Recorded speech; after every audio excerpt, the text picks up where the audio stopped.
اللعين الرجيم بسم الله الرحمن الرحيم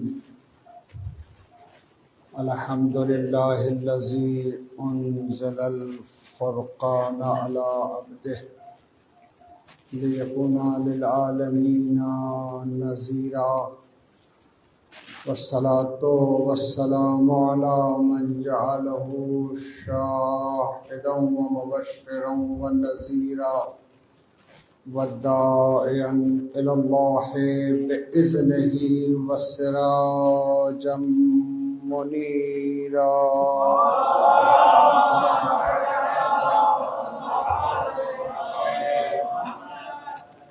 والصلاة والسلام والتحية والإكرام على أهل بيته الطيبين الطاهرين المعصومين المظلومين وصحبه المنتجبين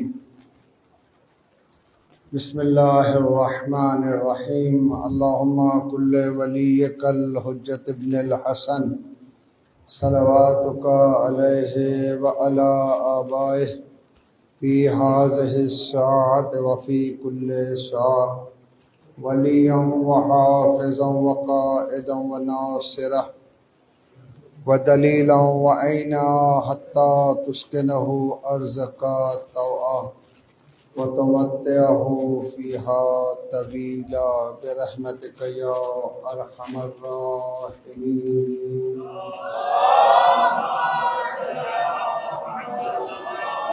لعنة الله على أعدائهم أجمعين من الآن إلى قيام يوم الدين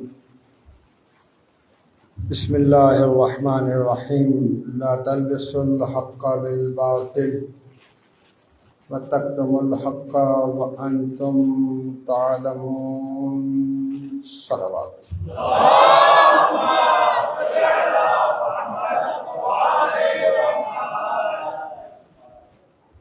আমাদের সৃষ্টির উদ্দেশ্য শ্রেষ্ঠতা অর্জন করা, আর সেটা ইবাদতের মাধ্যমে। কেন আল্লাহ রাব্বুল আলামিন স্পষ্ট বলেছেন, ওয়া মা খালাকতুল জিন্না ওয়াল ইনসা ইল্লা লিয়াবুদুন, আমি সৃষ্টি করিনি জিন ও ইনসকে, একমাত্র সৃষ্টির উদ্দেশ্য হচ্ছে ইবাদত। তাদেরকে ইবাদত করার জন্য এখানে পাঠানো হয়েছে। আল্লাহ তা'বুদু ইল্লা ইয়াহ, শুধু আর শুধু আল্লাহ রাব্বুল আলামিনের কাছে মাথা নত করতে হবে। তাহলে বোঝা গেল যে আমাদের ইবাদত খালিস হতে হবে। যদি খালিস না হয় এই ইবাদত আল্লাহ রাব্বুল আলামিনের কাছে গ্রহণযোগ্যতা পাবে না। আর যে নামাজকে মেরাজে আদমিয়ত বলা হয়েছে, সে কাঙ্ক্ষিত মেরাজও আমরা কিন্তু পাব না। এই জন্য আমাদের সবসময় দৃষ্টি থাকা দরকার, আমরা যাই করি না কেন সেটা আল্লাহ রাব্বুল আলামিনের সন্তুষ্টি তার মধ্যে নিহিত রয়েছে কিনা। আল্লাহর সন্তুষ্টির বাহিরে যেন আমরা না যাই। আর আল্লাহর সন্তুষ্টি অর্জন করা কিভাবে সম্ভব? শুধু নিয়ত কুরবাতান ইলাল্লাহ করলেই কি আল্লাহর সন্তুষ্টি অর্জন করা যাবে? আপনি কুরবাতান ইলাল্লাহ নিয়ত করে নামাজ শুরু করেছেন, যদি সূরা ঠিক না পড়ে, যদি জিক্র রুকু না হয়, যদি সেজদা ছেড়ে দেন, নামাজ কি হবে? কুরবাতান ইলাল্লাহ সাথে সাথে আপনার সমস্ত আমাল নামাজ শেষ হওয়া পর্যন্ত ঠিক থাকতে হবে। এখন তো একটি প্রশ্ন জাগ্রত হয় যে মুসলমানরা বিভিন্নভাবে নামাজ পড়ছে, রাসূল কোন নামাজ পড়েছে? রাসূলের নামাজ কি ছিল? মানে প্রত্যেক জিনিসকে এমন মিশ্রিত করে দেওয়া হয়েছে, খুঁজে বের করা কঠিন। যেমন নামাজ, রাসূল কিভাবে নামাজ পড়েছেন খুঁজে বের করা কঠিন। তো যদি রাসূলের নামাজ না হয়, যতই সেজদা করেন, যদি রাসূলের নামাজ না হয়, যে নামাজ রাসূল পড়েছিলেন সেই নামাজ যদি আপনি না পড়েন, তাহলে আপনার নামাজ গুরুত্বহীন। নামাজ আল্লাহ রাব্বুল আলামিন কবুল করবেন না।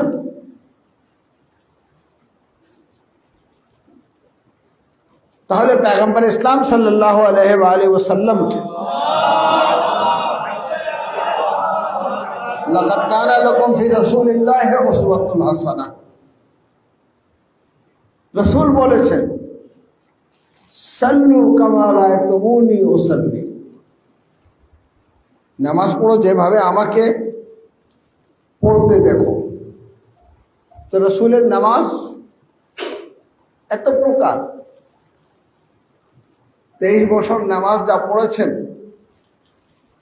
ভিন্ন রূপে, এক এক জায়গায় এক এক রূপে। কোথায় রাসূলের নামাজ? কেন হারিয়ে গেল? এখান থেকে আমাদেরকে বুঝতে হবে, যেটা মেরাজে আদমিয়াত, যেটা মেরাজে মুমিন, সেই নামাজ আমাদের এমন এক অবস্থায় অবস্থান করছে যে আমি আমার নামাজের প্রতি সন্দেহ প্রকাশ করছি। আর সন্দেহ আরো বেশি সৃষ্টি হয় যখন আমরা সিয়াসতায় এমন একটি রিওয়ায়াত দেখতে পাই যে বসরায় আলী ইবনে আবি তালিব নামাজের ইমামতি করছেন, আর হযরত আবু হুরায়রা তার পিছনে নামাজ পড়ার পর বলছেন, আজ 25 বছর পরে আমি সেই নামাজ পড়েছি যেটা রাসূলুল্লাহর পিছনে পড়েছিলাম। সাল্লাল্লাহু পড়েন মুহাম্মদ।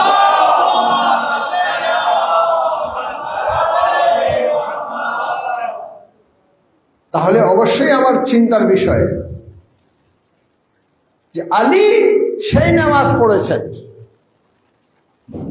যেটা এই কারণে আমাদের নিজেরাই ঠিক করলে হবে না যে তাকওয়া কি। নিজেই আপনি ইবাদত করে মনে করবেন আমি মুত্তাকি হয়ে গেছি, এটা কোরআনের দৃষ্টিতে সঠিক না, এটা হাদিসের দৃষ্টিতে সঠিক না। নামাজ সেটাই পড়তে হবে যেটা মুহাম্মদ ও আলে মুহাম্মদ পড়েছে। আর আপনি বলবেন এখন পর্যন্ত তো মুহাম্মদ নিয়ে কথা হচ্ছিল, এখন মুহাম্মদ ও আলে মুহাম্মদ সংযুক্ত করে দিলেন। ভাই, আমি সংযুক্ত করিনি। কোরআন বহুবচনের সেগা ব্যবহার করেছে, ইয়া আইয়ুহাল্লাযীনা আমানু ইত্তাকুল্লাহ ওয়া কুনু মা'আস সাদিকিন। সাল্লাল্লাহু করেন মুহাম্মদ ওয়া আলে মুহাম্মদ।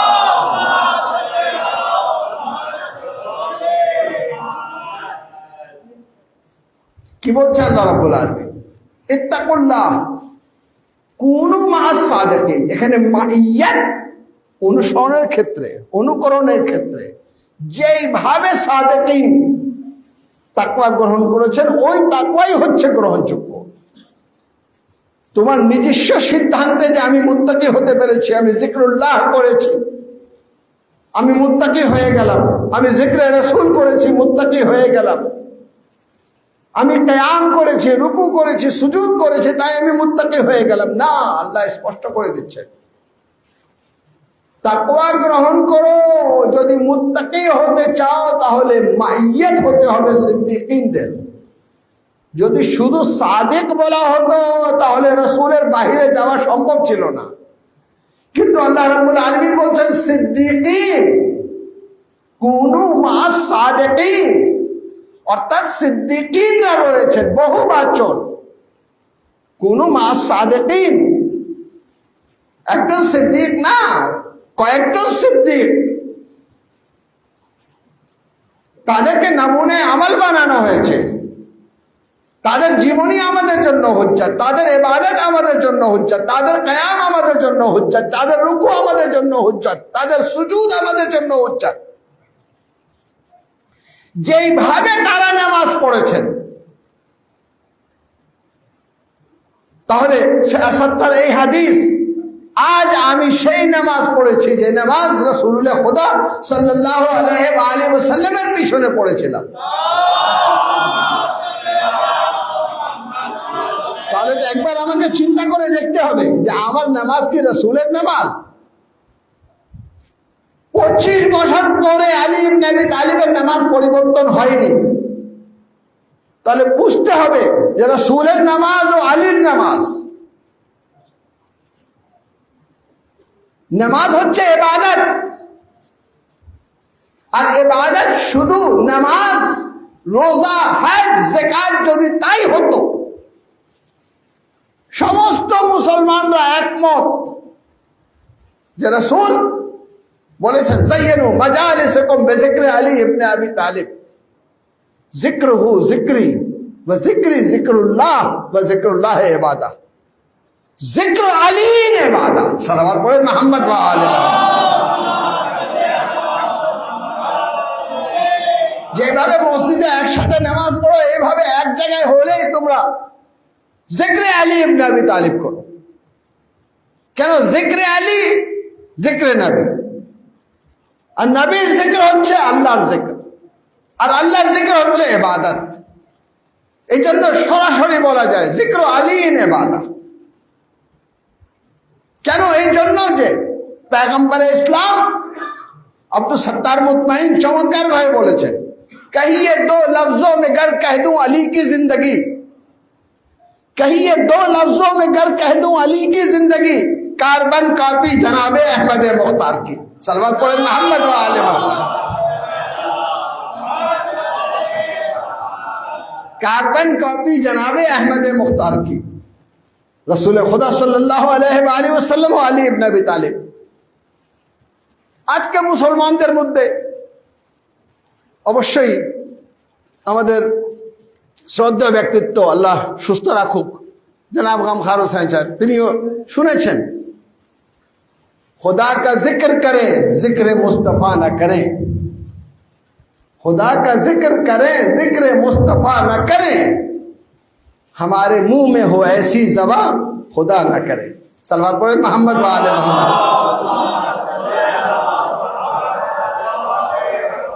এটা অনেক সুপরিচিত, সবাই জানে, সবাই এটা বলে, কিন্তু আমি তা বলি না,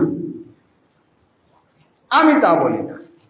গাদিরের আগ পর্যন্ত জিক্রে ইলাহ ও জিক্রে মুহাম্মদ মুস্তাফা সাল্লাল্লাহু আলাইহি ওয়া আলিহি ওয়াসাল্লাম যথেষ্ট ছিল, কিন্তু গাদিরের পর আলীকে বাদ দিয়ে কোন জিকির পরিপূর্ণ না। সালওয়াত পড়েন মুহাম্মদ ওয়া আলে মুহাম্মদ। আল্লাহর জিকির,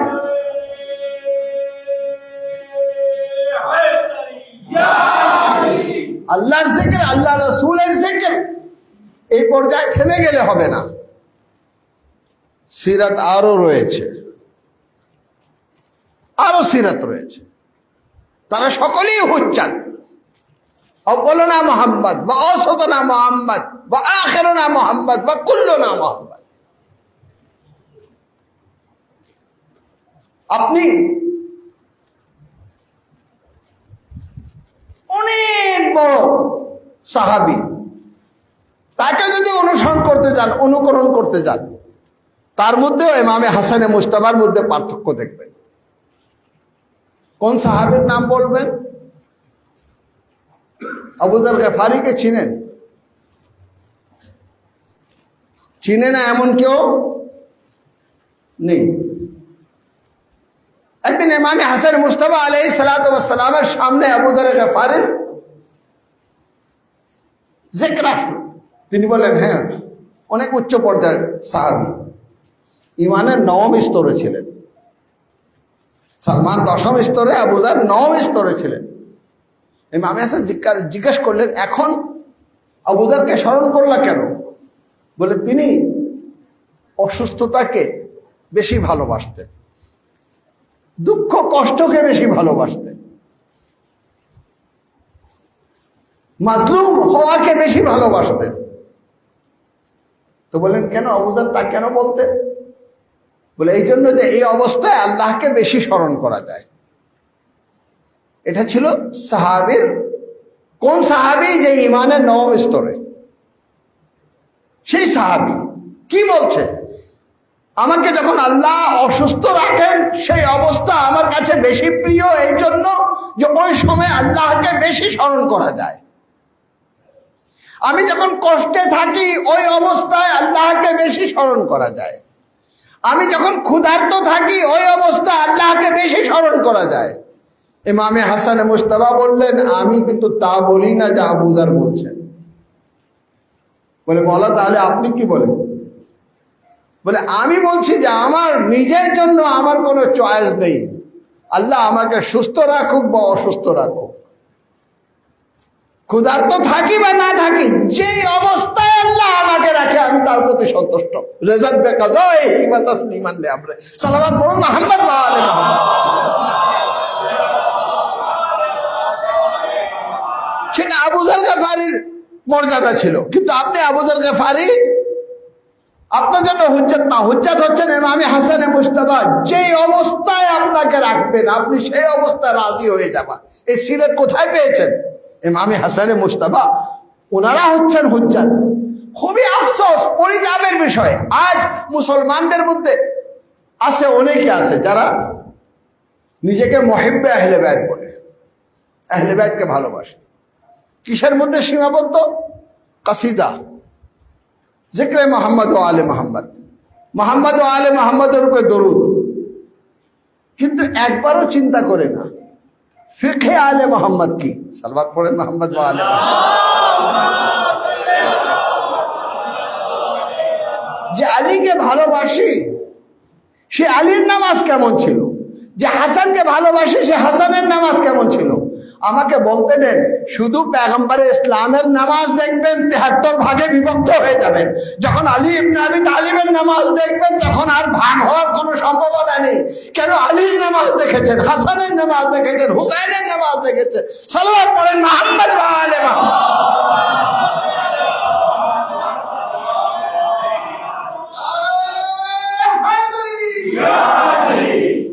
রাসূলের নামাজ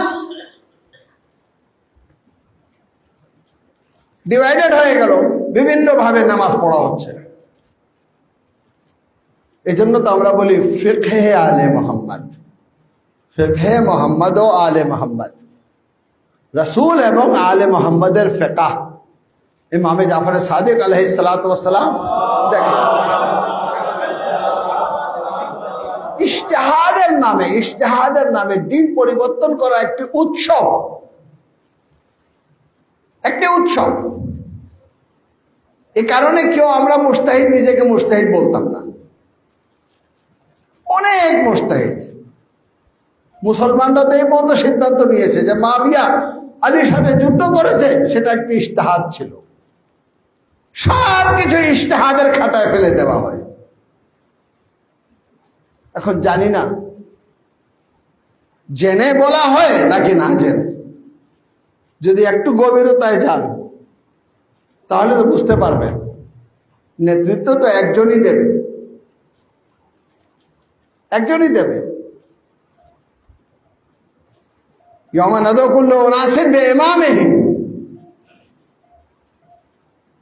ইমাম আলী মাহশারে যখন দাঁড়াবেন, তখন কোন মুজতাহিদ, সালাওয়াত করেন মুহাম্মদ ওয়া আলে মুহাম্মদ,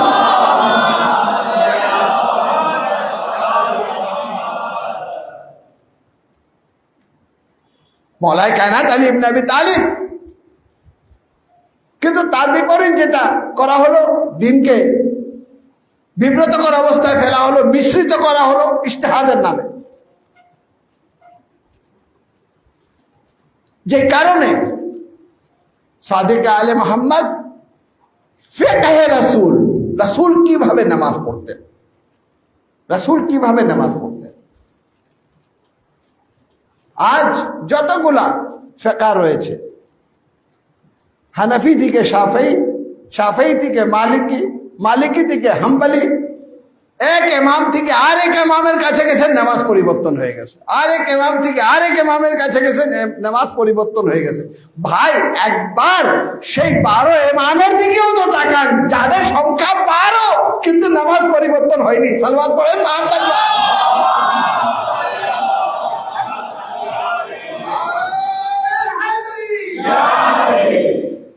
সংখ্যা 12।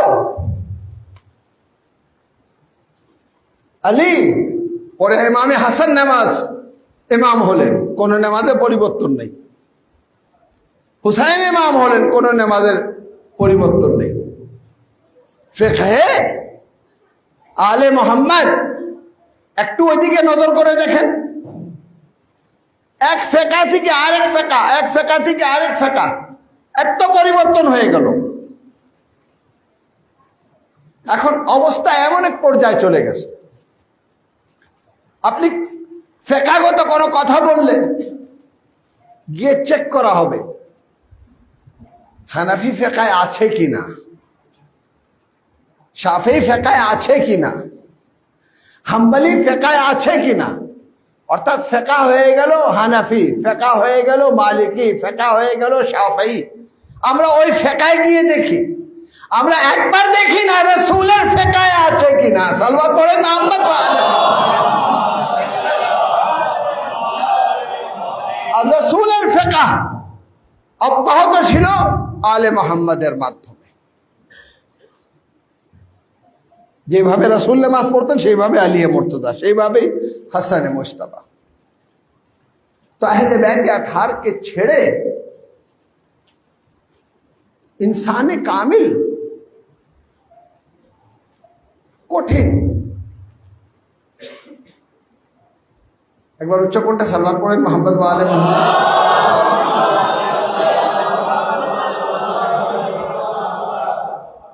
আমরা পানি পান করি, সাপ্লাই লাইনের পানি আমরা পান করি না। টিউবওয়েলের পানি যদি ভালো না হয় আমরা পান করি না। পুকুরের পানি আমরা পান করি না। আমাদেরকে ফিল্টার কিনতে বলা হয়, আমাদেরকে সেই মেশিন কিনতে বলা হয় যে পানিকে পিওর করে দেয়। প্রত্যেক কিছুকে পিওর করার জন্য একটি আবিষ্কার করা হয়েছে। পানি যদি পিওর খেতে হয় তাহলে এই পানি পান করতে হবে, এই মেশিন লাগাতে হবে, এই ফিল্টারের মাধ্যমে যে পানি সমস্ত জার্মকে, জারাসিমকে বাদ দিয়ে যে পানি আসবে সেই পানি হচ্ছে এই ফিল্টার করা পানি। একবারও চিন্তা করেননি যা আসবে সেটাই ইসলাম, নাকি ইসলামের একটি ফিল্টার রয়েছে? সালওয়াত পড়েন মুহাম্মদ ওয়া আলে মুহাম্মদ।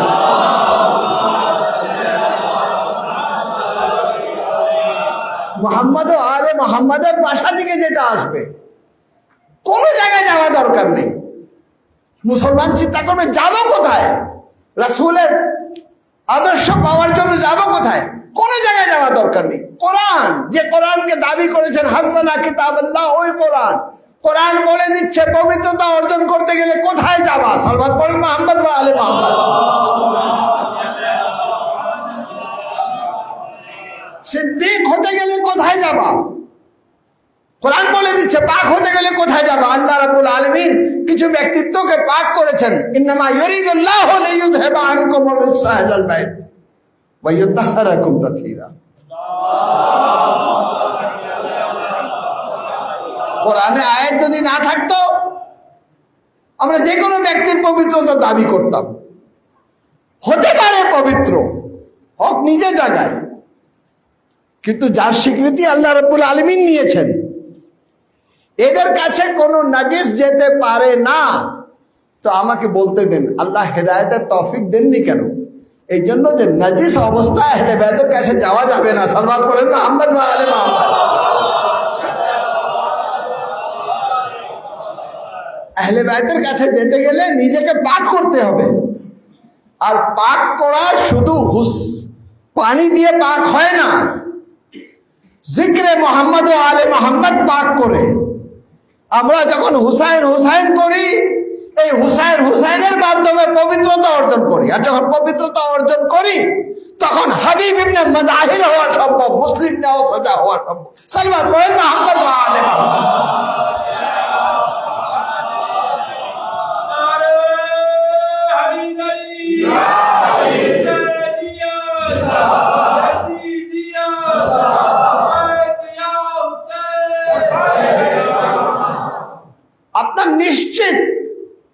আপনি পাক হতে চান, কোথায় যাবেন? শত শত ব্যক্তির নাম কেউ উচ্চারণ করবে, করুন।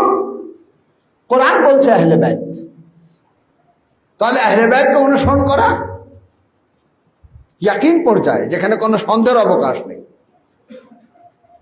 যেখানে কাত রয়েছে 100%। আহলে বাইত পাক, ওনার সাথে নিজেকে সংযুক্ত করে দেন, পাক হয়ে যাবে। মুজতাহিদিনরা লিখেছেন, সামান্য পানি যদি থাকে, ওটাকে পাক করার একটা পন্থা রয়েছে, সেটাকে আপনি সাগরের সাথে, পুকুরের সাথে মিশিয়ে দেন, কেটে আপনি ওটার সাথে ওয়াসাল করে দেন। যখন ওয়াসাল হয়ে যাবে, তো যেইভাবে পুকুরের পানি পাক, সেইভাবে এই গর্তের পানি পাক। তা আমরা একটি ফোঁটা, আমাদের কোনো অস্তিত্ব নেই, আমরা খুবই ছোট, কিন্তু একটি গুরুত্বপূর্ণ কাজ করেছি, সেটা হচ্ছে কি? আহলে বাইতের সাথে নিজেকে, সালাওয়াত পড়েন মুহাম্মদ ওয়া আলে মুহাম্মদ, সংযুক্ত করে এমন ভাবে, যেভাবে কোরআন থেকে আহলে বাইতকে আলাদা করা সম্ভব না, আহলে বাইত থেকে আমাদেরকে আলাদা করা সম্ভব না। কেন? আমরা সেই পাক ব্যক্তিত্বদের সাথে নিজেকে সম্পৃক্ত করেছি। কোরআন বলছে সিদ্দিকীনদের সাথে। রাসূল গায়রে মাসুমকে মুবাহলায় নিয়ে যাননি। যদি নিয়ে যেতেন, তাহলে যে কোনো গায়রে মাসুমকে আপনি সিদ্দিক বলতে পারতেন। আপনার দৃষ্টিতে সিদ্দিক হলেই যথেষ্ট হতো। কেন? রাসূল নিয়ে গেছেন, সিদ্দিক হিসাবে নিয়ে গেছেন, কিন্তু নিয়ে যাননি। কাকে নিয়ে গেলেন? তাকে নিয়ে গেলেন যে আল্লাহর দৃষ্টিতে সিদ্দিক, আল্লাহ যাকে সিদ্দিক বানিয়েছে। কাকে নিয়ে গেলেন? আলীকে নিয়ে গেলেন। কাকে নিয়ে গেলেন? ফাতেমাকে নিয়ে গেলেন। কাকে নিয়ে গেলেন? হাসান হোসেনকে নিয়ে গেলেন। আরে সমস্ত সাহাবাদের ইতিহাস আপনি দেখতে চান, আপনি শুধু মুহাম্মদ ও আলে মুহাম্মদের ইতিহাস দেখুন। সালমান পড়েন মুহাম্মদ ও আলে মুহাম্মদ। তো তাহির হতে গেলে আহলে বাইতের কাছে যেতে হবে, সিদ্দিক হতে গেলে আহলে বাইতের কাছে যেতে হবে, মুত্তাকি হতে গেলে আপনার নামাজকে আপনি আপনার নামাজ বলতে পারেন, কিন্তু আপনার নামাজ যখন আহলে বাইতের নামাজের সাথে, ফিকে আহলে বাইতের সাথে যখন মিল খাবে, তখনই আপনার নামাজ সেই নামাজ হবে যে নামাজ আল্লাহ চেয়েছে, যে নামাজ আল্লাহ চেয়েছে। যখন নামাজ ফরজ হয়নি, তখন নামাজ পড়েছেন আলী ইবনে আবি তালিব রাসূলের পিছনে। খুবই আফসোস, কোরআনের হাফেজ, কোরআনের মুফাসসির, অনেক মুফাসসির দেখেছি, অনেক হাফেজ দেখেছি, কিন্তু এমন এক ব্যক্তিত্ব যে যখন এমন এক পর্যায়ে আসে, একটি নোক্তা, আর যখন পরিপূর্ণতা লাভ করে, যখন ব্যাপক হয়ে যায় পুরো কোরআন, আলী ইবনে আবি তালিব বলছেন আনা নোক্তাতুন তাহতাল বা। সেই আলী ইবনে আবি তালিবকে ছেড়ে দেওয়া হলো। যখন আলীকে ছেড়ে দেওয়া হলো, কি হবে অবস্থা? যে কোনো মুফাসসির দিকে তাফসীর নেবে, তাফসীরের রায় করবে, কিন্তু তাফসীর নেওয়া উচিত কার থেকে? আলে মুহাম্মদ থেকে। বলা হয় কাতিবে ওয়াহি, কাতিবে ওয়াহি। কাতিবে ওয়াহি কে ছিল? যে ওয়াহি কে বুঝতো। কাতিবে ওয়াহি আলী ইবনে আবি তালিব ছিলেন, যিনি বলছেন ওয়া ফিহা সাবঈনা বাতনা, এই কোরআনের 70টি বাতিল রয়েছে। মওলা আপনি আয়াতগুলো লিখেছেন, আয়াতের বাতিল আপনি জানলেন কিভাবে? বলে যার উপরে ওহী আসছে তার কাছ থেকে আমি জ্ঞান অর্জন করেছি, ওইভাবে যেভাবে কবুতর তার বাচ্চা থেকে খাওয়া গ্রহণ করে। সাক্কানি রাসূলুল্লাহ কামান সাক্কান সাক্কা, রাসূল আমাকে এমন ভাবে দিয়েছেন, আল্লামানি বাবুন ইফতালি আলফবাব, আমাকে একটি অধ্যায় শিক্ষা দিয়েছেন, সেটা হাজার হাজার অধ্যায় পরিণত হয়েছে। সালমান পড়েন মুহাম্মদ ওয়া আলে মুহাম্মদ।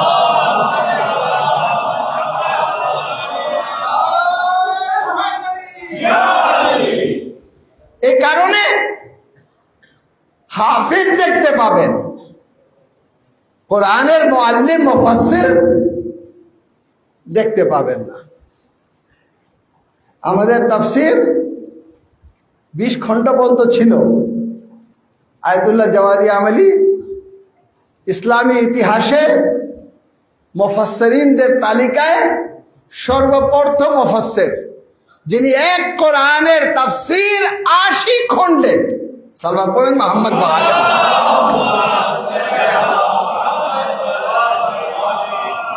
দু এক না, 80 খণ্ডে।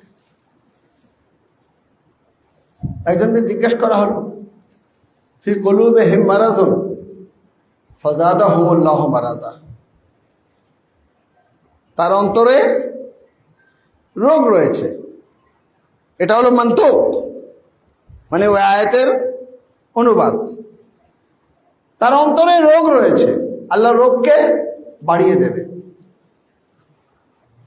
আল্লাহ ওয়ালিউল্লাযিনা আমানু ইখরাজুহুম মিনাজ যুলুমাতি ইলা নূর। আল্লাহ হচ্ছে সেই মাওলা যে পথ ভ্রষ্টতা থেকে বের করে নূরের দিকে নিয়ে আসে, হেদায়েতের দিকে নিয়ে আসে। সে আল্লাহ আমার মধ্যে অসুস্থতা আসছে, আল্লাহ রাব্বুল আলামিন আমাকে আরো বেশি অসুস্থ করে দেবেন। এই অসুস্থতা আকীদাগত অসুস্থতা। আল্লাহ হচ্ছেন হাদি, আমার ট্রিটমেন্ট করবেন। কিন্তু কোরআন বলছে ফি কুলুবিহিম মারাদুন, এটা কিন্তু অন্য ধরনের রোগ। তার কাল্ব অসুস্থ, তার আকীদা অসুস্থ, তার চেতনা অসুস্থ। আল্লাহ রাব্বুল আলামিন কি করবেন? এই রোগটাকে বাড়িয়ে দেবেন।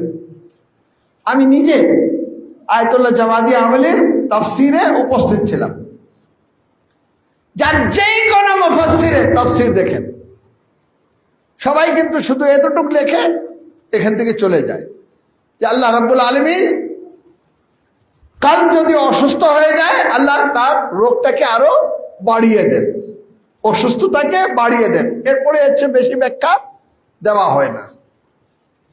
কিন্তু আয়াতুল্লাহ জাওয়াদি আমেলির দার্সে আমি উপস্থিত ছিলাম। তিনি তখন বলছেন, মসজিদে আজমে দার্স হতো, তিনি বলছেন যে এখানে একটি বিষয় গোপন রয়েছে, এটা হচ্ছে ফাসাহাতে কোরআন। গোপন রয়েছে।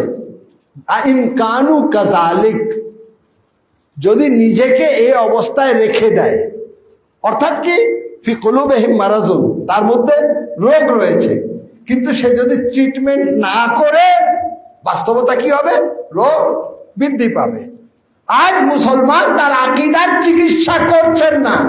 যদি চিকিৎসা করে, যদি তারে আহলে বায়াতে চলে আসেন, তাহলে সবকিছু পরিবর্তন হয়ে যাবে। আজ যখন পরিবর্তন হচ্ছে, তো এত কিছু পরিবর্তন হয়ে যাচ্ছে যে মাছ কিনতে গেলে সালাওয়াত পড়েন মুহাম্মদ ওয়া আলি মুহাম্মদ,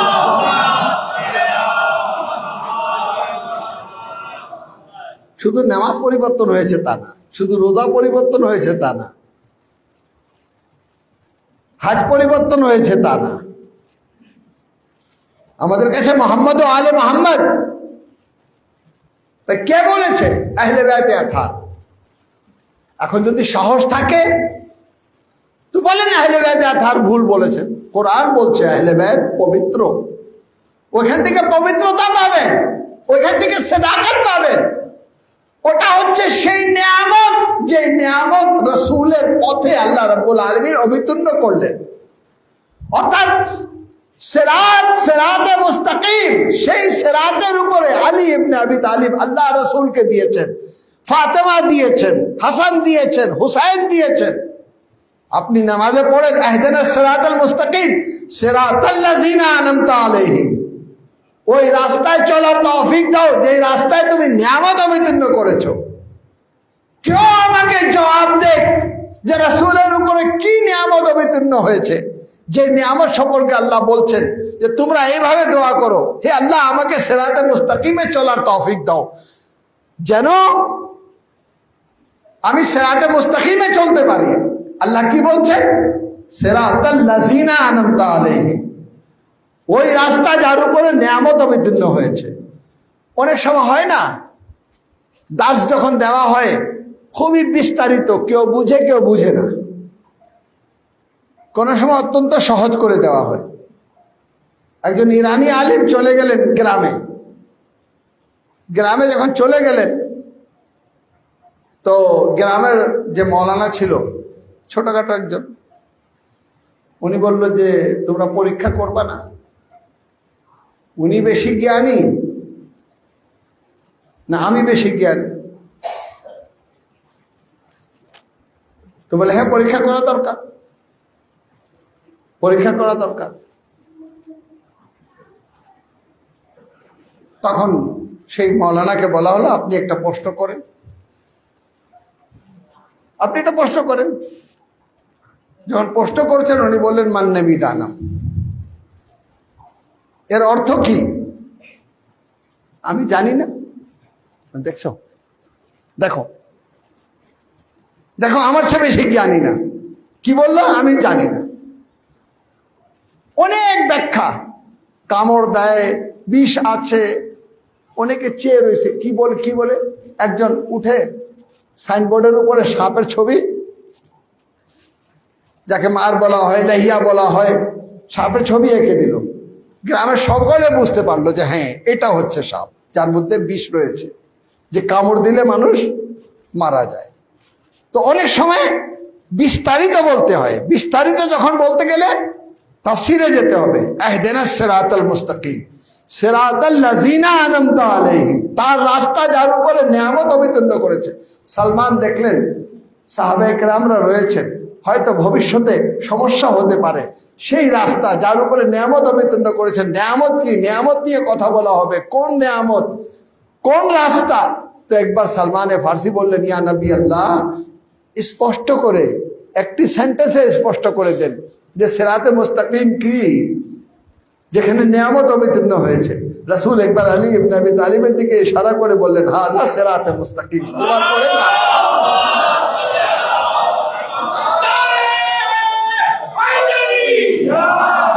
হাযা সিরাতে মুস্তাকিম, আলী হচ্ছে সিরাতে মুস্তাকিম। এবার আমরা বুঝতে পারলাম যে নিয়ামত বলতে কি। সুম্মা লাতুসআলুন্না ইয়াওমাইযিন আনিন নাঈম, অনেক কিছু প্রশ্ন করা হবে, তারপরে থামিয়ে দেওয়া হবে, গুরুত্বপূর্ণ নিয়ামত সম্পর্কে জিজ্ঞাসা করা হবে। সেই নিয়ামত কি? রাসূল বললেন হাযা সিরাতে মুস্তাকিম, অর্থাৎ আলী হচ্ছে নিয়ামত, তার রাস্তা হচ্ছে সিরাতে হক।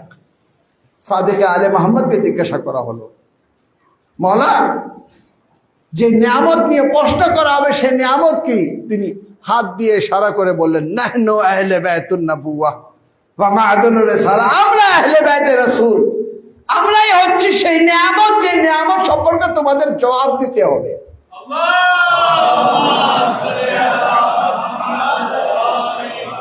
সিরাতাল লাযিনা আনআমতা আলাইহিম পড়ে পাশ দিয়ে চলে যায়, কিন্তু একবারও আমরা দেখি না সেই নিয়ামত কি।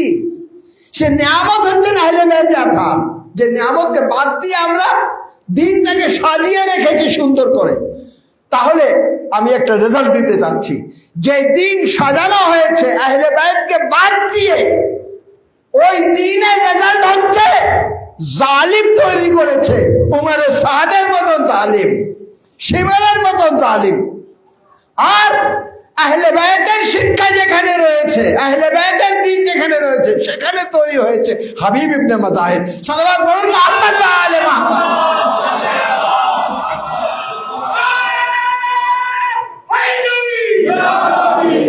আমরা মিশ্রিত দ্বীনের রেজাল্ট দেখেছি, মিশ্রিত দ্বীনের রেজাল্ট আমরা দেখেছি, কারবালা হয়েছে। আর আজকেও মুসলমানরা কোনো তিসমারখা হয়ে যায়নি, তিসমারখা হয়ে যায়নি। এত ইসলাম ইসলাম ইসলাম ইসলাম করে কাফিরকে মুসলমান বানানো তো সম্ভব হয়নি। হ্যাঁ, আরেকটি কাজ শুরু করেছেন, মুসলমানকে কাফির। সালাওয়াত পড়েন মুহাম্মদ ওয়া আলে মুহাম্মদ।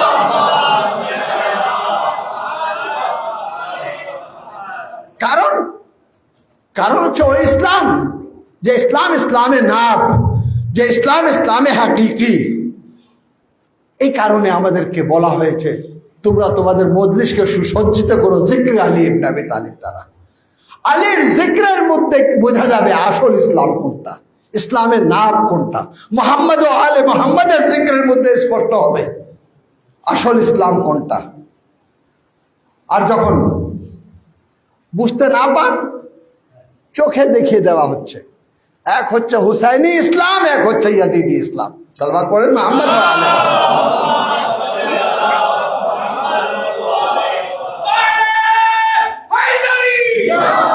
সিদ্ধান্ত তোমার হাতে।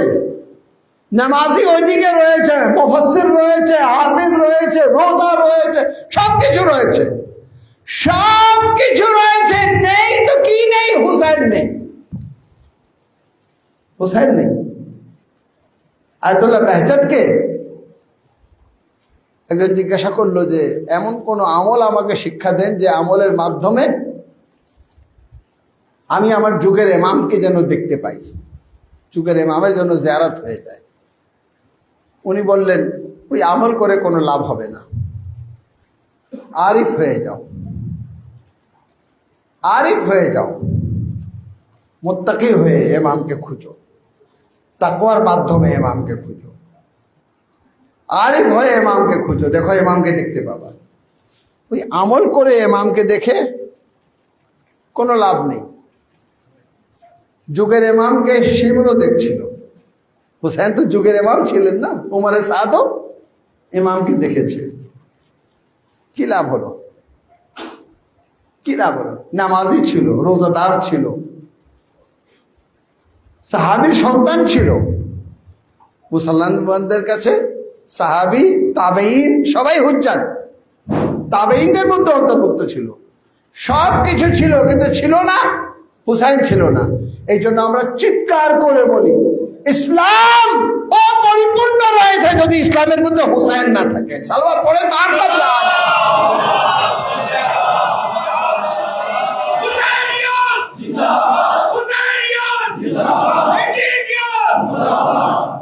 এই কারণে আমরা আমাদের জীবনকে সাজিয়েছি মুহাম্মদ ও আলে মুহাম্মাদের জিকির দ্বারা। যেখানে জিকিরে আলী রয়েছে, যেখানে জিকিরে আইম্মা আহলে বাইত রয়েছেন। একজন আমাদের প্রোগ্রামে আসলেন, আসার পরে বললেন যে আপনাদের এখানে সবসময় আহলে বাইতের জিকির শুনি, কিন্তু আমরাও কিছু জিকির করি, কিছু নাম আমরাও উচ্চারণ করি, তাদের কোনো কথা আপনারা বলেন না। আল্লাহ মুহাম্মদ ও আলে মুহাম্মাদের কথা বলতে বলতে সবাই শেষ হয়ে যায়। সালওয়াত পড়েন মুহাম্মদ ওয়া আলে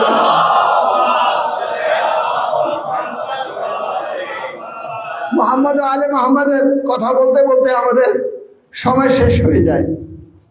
আর জিকির আসে না তা না, জিকির আসে, জিকির করা হয়, কিন্তু এমন ভাবে জিকির করা হয় যে ওই জিকিরের মাধ্যমে মানুষ বুঝতে পারে যে এরা কারা, আর মুহাম্মদ ও আলে মুহাম্মদ কারা। সালওয়াত পড়েন মুহাম্মদ ওয়া আলে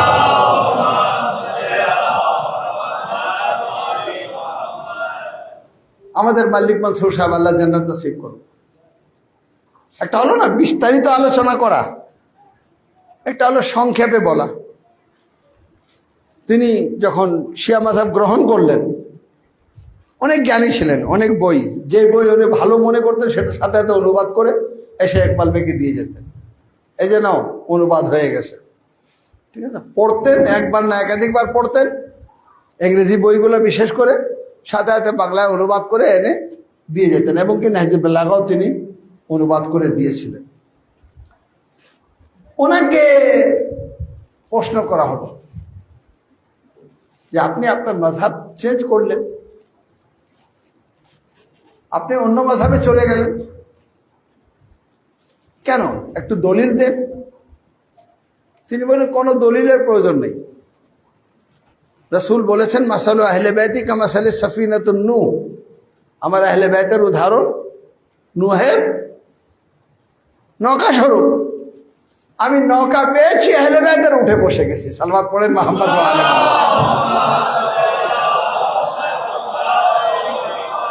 আমার পুরো মাযহাবের খোলাসা হচ্ছে এতটুকু, মূল হচ্ছে এতটুকু, যে নৌকায় নেজাত পাওয়া যায় সেই নৌকা হচ্ছে মুহাম্মদ ও আলে মুহাম্মদ।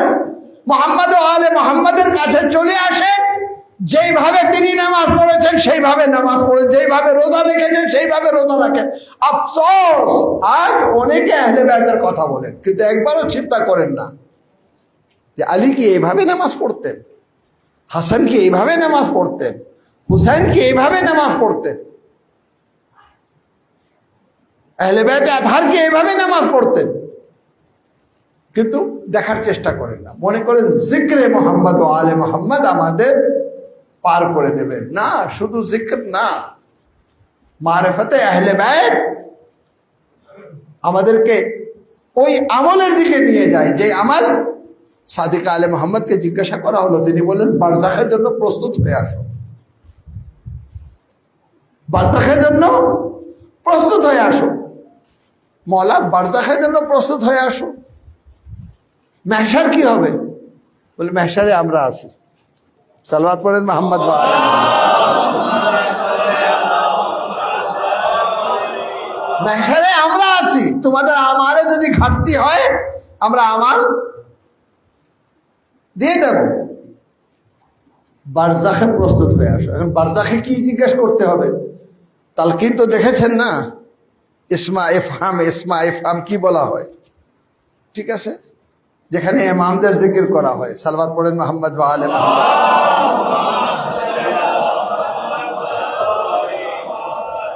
আল্লাহু আকবার। আমি একটি রিওয়ায়াত দেখেছি, আপনি আশ্চর্য হবেন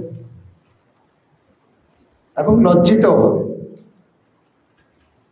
সে রিওয়ায়াতে রয়েছে যে আলী প্রত্যেকের কবরে আসেন, কিন্তু একটি পার্থক্য হয়, মুমিনের পায়ের কাছে দাঁড়ান, আর যদি মুমিন না হয় মাথার কাছে দাঁড়ান। আলী উপস্থিত হয়েছেন কিন্তু সেজন্য আলীকে না দেখে সালাওয়াত পড়েন মোহাম্মদ ওয়া আলে মোহাম্মদ। আলীর জিকির সহ্য করতো না, আলীর নাম সহ্য করতো না, তো আলীকে দেখে কি হবে? ইমাম হিসাবে আসতে হবে, আসছেন। আর মুমিন তার পায়ের কাছে যখন মুনকির নাকির আসে জিজ্ঞাসা করে, তখন তার চোখ কিন্তু ইমামের দিকে রয়েছে, ইমামের দিকে রয়েছে।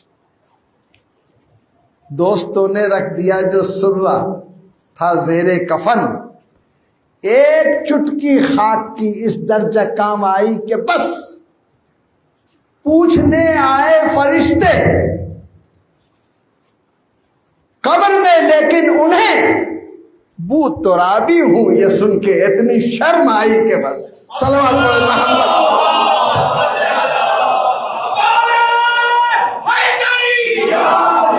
बू तुराबी हूं ये सुन के इतनी शर्म आई कि बस। আমাদেরকে আলী ইবনে আবি তালিব আলাইহিস সালাতু ওয়াস সালাম এবং আহলে বাইতে আতহারের সিরাতে তাইয়্যিবার উপরে চলতে হবে। এই জন্য আমাদের মজলিস, আমরা হুসাইনের জিকির করি, শুধু এটা আনুষ্ঠানিকতা না যে আমরা আনুষ্ঠানিকতা করলাম শেষ হয়ে গেল, না, এর প্রভাব আমার জীবনকে প্রভাবিত করবে, আমাকে হাবিব ইবনে মাজাহির বানাতে উৎসাহ করতে দেবে। আমাকে মুসলিম ইবনে ওসাজা, কে ছিলেন হাবিব ইবনে মাজাহির, কে ছিলেন মুসলিম ইবনে ওসাজা? আল্লাহু আকবার। হাবিবের স্ত্রী, তিনি শুনতে পেরেছিলেন যে হাবিবকে শহীদ করে দেওয়া হলো। যখন জানতে পেরেছিলেন যে এই কাফেলা কুফায় আসছে, হাবিবের পরিবার প্রতিরোধ গড়ে তুলেছিল। অনেক জায়গায় যুদ্ধ হয়েছে, তার মধ্যে একটি যুদ্ধ কুফায় প্রবেশ করার পরপরই যুদ্ধ হয়েছিল। তারা সব হাবিব ইবনে মাজাহিরের গোত্রের লোক ছিল, যারা যুদ্ধ করে কিছুক্ষণের জন্য ইমামে হুসাইন আলাইহিস সালাতু ওয়াস সালামের ছেলে আকদাসকেও মানে ইয়াজিদি বাহিনী থেকে কেড়ে নিয়েছিল। এমন না যে কুফায় সবাই এরকম ছিল। আল্লাহু আকবার। কিন্তু আমাদেরকে তারপরেও বলতে হয়, মাসায়েবে কুফা এবং মাসায়েবে শাম ইমামে সাজ্জাদকে এমন এক অবস্থায় নিয়ে গেল যে তিনি যখন মদিনায় পৌঁছে গেলেন আর মোহাম্মদে হানাফিয়া যখন তিনি জানতে পেরেছেন যে কাফেলা ফিরে এসেছে, তখন একবার বাসা থেকে বের হলেন,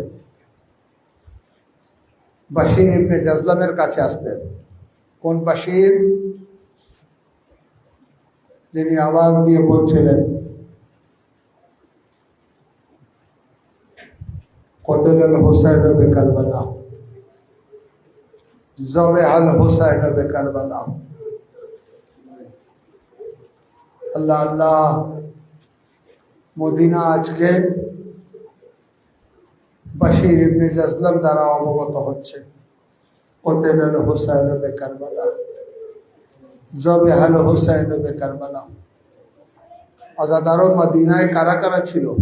মদিনায় হযরত সোগরা ছিলেন, মদিনায় মোহাম্মদে হানাফিয়া ছিলেন, মদিনায় উম্মুল বানিন ছিলেন। যখন ওনাদের কানে আওয়াজ আসলো আলা কতল আল হুসাইন বেকারবালা, আলা জবেহ আল হুসাইন বেকারবালা, একদিক দিয়ে মোহাম্মদে হানাফিয়া বের হলেন, উম্মুল বানিন বের হচ্ছিলেন কে আব্দুল্লাহ হযরত আব্বাসের সন্তান। তিনি বললেন দাদি আপনি যেন না, আমি যাচ্ছি। সে আব্দুল্লাহ বের হলেন আর হেজাব পরে সেই বিবি সোগরা বারবার বাবাকে ডেকে বলছেন, বাবা তুমি তো ওয়াদা করেছিলা যে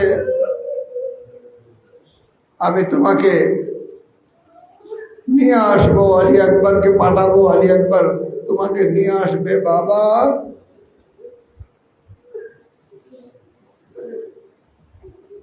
হযরত সোগরা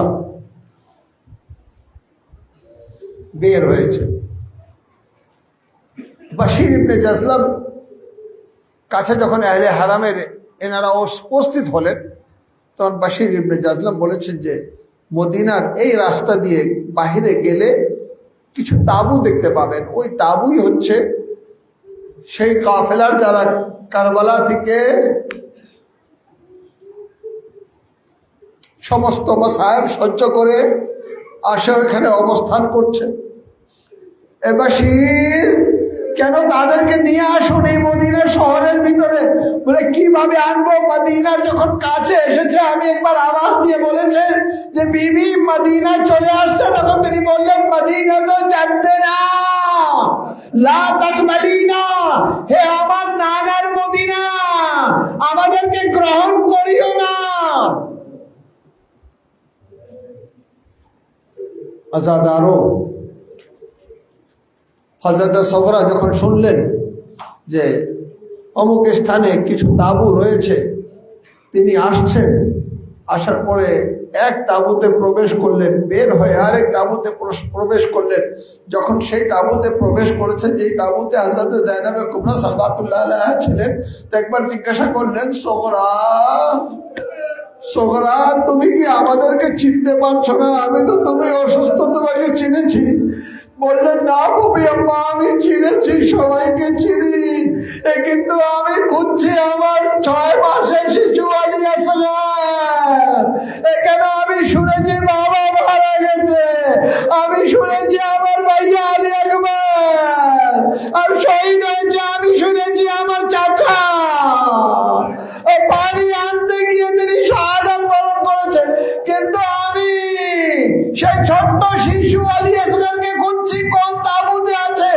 আগে ওকে আদর করবো, তারপরে কথা। একবার উম্মে রোমা বললেন, সোগরা সোগরা সেই আলী আসগারকে কারবালায় হুসাইনের বুকের উপরে সৈয়দে সাজ্জাদ দাফন করে আসছেন। আজরাকুম আলাল্লাহ, আজরাকুম আলাল্লাহ। আর ওদিকে মোহাম্মদে হানাফিয়া আসছেন, আসে একজন মুরাব্বি দাঁড়িয়ে রয়েছেন, তাকে জিজ্ঞাসা করছেন হুসাইনের যে কাফেলা আসছে তাঁবুদের দিকে ইশারা করলেন যে এই হচ্ছে কাফেলার তাঁবু। তখন তিনি বললেন যে আমি শুনেছি আমার যুগের ইমামে জাইনুল আবেদিন সৈয়দে সাজ্জাদ যে আমার ভাতিজা সে নাকি বেঁচে কাফেলার নেতৃত্ব দিচ্ছে। একবার ইমামে সাজ্জাদ জিজ্ঞাসা করলেন যে আপনি কি তাকে দেখলে চিনবেন? বলে চিনবো না কেন, আমার ভাতিজা, আমি চিনবো না কেন? তো একবার বললেন চাচা তাহলে চিনছেন না কেন? আরে আমি তো সৈয়দে সাজ্জাদ আজাদারো। যখন এই কথা বললেন তখন একবার সৈয়দে সাজ্জাদকে বুকে জড়ানোর চেষ্টা করলেন। একবার সৈয়দে সাজ্জাদ বললেন মেহলা মেহলা ইয়া আম্মা, এই চাচা একটু থেমে যাও। বলে কেন সাজ্জাদ? বললেন একবার কাপড় খুলে দেখিয়ে দিলেন গলায় ত্বক ছিল চাচা, যেটার কারণে বুক এখনো আহত। আল্লাহ আল্লাহ মুহাম্মদ হানাফিয়া তিনি বলছেন যে তুমি এখন আমার চেয়ে বয়স বেশি। তখন সৈয়দে সাজ্জাদ বললেন पापे आधा जो चला रन को मेरा चौथा इमाम, नाला करती हुई हर गांव पे जंजीर चली। अरे पाए ताव हाथे बेड़ी, पाए बेड़ी হাতে শিকল, গলায় তাও আমাকে আহত করে, শুধু আহত করে দেয়নি, আরে আমি এমন এক অবস্থায় যে আমাকে কেউ চিনছে না। আরে আমি চাচা সৈয়দে সাজ্জাদ আজাদারো। ওদিকে বাশির ইবনে জাসলাম আলম নিয়ে মদিনায় অবস্থান করছেন। একবার আব্দুল্লাহ এসে জিজ্ঞাসা করলেন যে আলম তোমার হাতে কিভাবে আসছে? আশ্চর্য হয়ে বাশির ইবনে জাসলাম জিজ্ঞাসা করলেন আলম সম্পর্কে কেন জিজ্ঞাসা করছো? বলে যখন এই আলম মদিনা থেকে গিয়েছিল আমার বাবার হাতে ছিল। আমার বাবা আলম দারে হুসাইনি ছিল। আজরকম আল্লাহ। তখন বাশির বললেন তোমার বাবা মারা গেছে, এখন এই আনাম হচ্ছে। আরে তার একটি স্মরণীয় চিহ্ন। বললেন আরো একটি প্রশ্ন করব, আমাকে বলো আমার চাচা আগে শহীদ হয়েছে না আমার বাবা? বলে না, আরে মৌলা হুসাইনের আগে আব্বা শহীদ হয়েছেন। এই বলার পরে একবার ছুটে আসলেন উম্মুল বানিনের কাছে আব্দুল্লাহ, এ দাদি আমাকে মুর্শা দাও, আমি এতিম হয়েছি, আমার বাবা মারা গেল। আজাদারো শোনার সাথে সাথে হিজাব পড়ে এই জান্নাতুল বাকির দিকে। আরে যারা বনি হাশিমের নারীরা ছিল তারা সকলে উম্মুল বানিনের সাথে। উম্মুল বানিন তাদেরকে বলছেন লামা তাকুলুনা উম্মুল বানিন, কেন তোমরা উম্মুল বানিন বলো? আরে আমি সন্তানদের মা ছিলাম, আমার সন্তান মারা গেছে। আরে জান্নাতুল বাকিতে দুটি কবর বানাতেন, একটা লিখতেন হাজা কবরে আব্বাস, আর একটা লিখতেন হাজা কবরে হুসাইন। নিজে হাতে আব্বাসের কবর মুছে দিয়ে বলতেন হায় হুসাইন, আমার মাওলা হুসাইন। আরে যদি আব্বাস বেঁচে থাকতো আমার হুসাইন শহীদ হতো না। প্রত্যেক দিন এই কাজটি করতেন। একদিন দেখেন তো কি দেখেন, জান্নাতুল বাকিতে আরেকটি বিবি বসে আছে, আর বসে কাঁদছে আর বলছে হায় আমার আব্বাস। আরে আশ্চর্য হয়ে উম্মুল বানিন তার কাছে গেলেন, বললেন বিবি আমি তো আমার হুসাইনের উপরে মাতম করছি, আপনি কোন আব্বাসের উপরে? এটা বলে আমার আব্বাস যার দুই হাত কেটে দেওয়া হলো, যাকে নেহরে ফরহাদে শহীদ করা হলো। একবার উম্মুল বানিন জিজ্ঞাসা করলেন বিবি আপনি কে? বিবি আপনি কে? একবার বললেন আমি ফাতেমাতুজ জাহরা। আরে তুমি আমার লাল হুসাইনের করছো, তো আমি তোমার লাল আব্বাসের মাধ্যম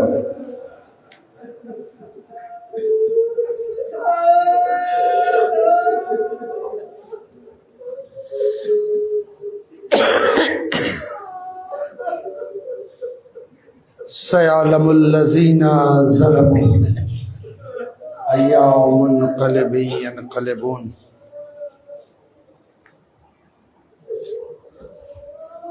ইন্না লিল্লাহি ওয়া ইন্না ইলাইহি রাজিউন। হে রব্বুল আলামিন, ভাক্তে মোহাম্মদ ওয়া আলে মোহাম্মদ আমাদের এই কলিল ইবাদতকে কবুল করে নাও। মরহুম ও মরহুমার ইসালে সওয়াবের মজলিস, তার রুহের কাছে এই মজলিসের সওয়াব তুমি পৌঁছিয়ে দাও। হে রব্বুল আলামিন, ভাক্তে মোহাম্মদ ওয়া আলে মোহাম্মদ জনাব ফারুক হুসাইন এবং মরহুমা বানো বেগমকে জওয়ারে মোহাম্মদ ওয়া আলে মোহাম্মদে জায়গা দান করো। তার গুনাহ খাতাকে মাফ করে দাও, তার আমালকে কয়েক গুণ করে তার কাছে পৌঁছিয়ে দাও। হে রব্বুল আলামিন, ভাক্তে মোহাম্মদ ওয়া আলে মোহাম্মদ বারজাখে महशरे शफाअत मोहम्मद व आले मोहम्मद नसीब करो। আমাদের আমওয়াত গুযিশতাকে মাফ করে দাও, আমাদেরকে নেক আমল করার তৌফিক দান করো। যেমন বান্দা দেখতে চেয়েছো তেমন বান্দা হওয়ার তৌফিক দান। হে রব্বুল আলামিন, ইমামে জামানার জহুরকে ত্বরান্বিত করো, আমাদেরকে তার আশার ও আনসার ও আওয়ানের মধ্যে অন্তর্ভুক্ত করে দাও। হে রব্বুল আলামিন, জান্নাতুল বাকির উপরে ছায়ার ব্যবস্থা করে দাও। বাইতুল মুকদ্দাসকে উদ্ধার করার তৌফিক দান করো। জালিমদের নিস্ত নাবুদ করে দাও, মজলুমের হাতকে শক্তিশালী করে দাও। হে রব্বুল আলামিন, বর্তমান যে যুদ্ধ, এই যুদ্ধতে ইসলামকে বিজয় অর্জন করার তৌফিক দান করো। হে রব্বুল আলামিন, আমাদের ইমামকে আমাদের মাঝে পাঠিয়ে দাও। রব্বি জালানি মুকিমাস সালাতি ওয়া মিন যুররিয়াতি রব্বানা ওয়া তাকাব্বাল দুআ।